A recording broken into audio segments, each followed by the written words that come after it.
নমস্কার সকলকে, সবাই কেমন আছেন? সংসারের খুঁটিনাটি একটি ব্লগে আপনাদের স্বাগত জানাই।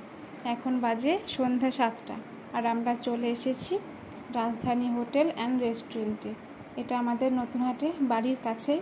তো আমরা সবাই মিলে দাদা, বৌদি, বুনি, ভাই সবাইকে নিয়ে চলে এসেছি রেস্টুরেন্টে। তো দেখো, প্রথমেই আমাদেরকে দিয়েছে 4 প্লেট বিরিয়ানি, আর আমি তো বিরিয়ানি খেতে খেতেই হেসে ফেলেছি ভিডিও করতে গিয়ে। আর সবাই খাচ্ছে, আমার বৌদি তো ভিডিও করবে না তাই তুলিনি।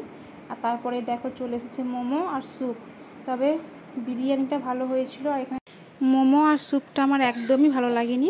আর এখানে দিয়ে দিয়েছে কোল্ড কফি। কোল্ড কফিটা সত্যি কথা বলতে আমার খুব ভালো লেগেছে খেতে, খুবই টেস্টি ছিল। আর তারপর দেখো আমরা রেস্টুরেন্ট থেকে বেরিয়ে এসে বাড়ির উদ্দেশ্যে রওনা দিয়েছি। তো ভিডিওটি কেমন লাগলো অবশ্যই জানাবেন, পাশে থাকবেন, লাইক, কমেন্ট, সাবস্ক্রাইব করবেন। দেখা হবে পরের আরেকটি ব্লগ নিয়ে। ততক্ষণে আপনারা সবাই সুস্থ থাকবেন, ভালো থাকবেন। আর ভিডিওটি এখানেই শেষ করছি। টাটা সবাইকে, সবাই ভালো থাকবেন।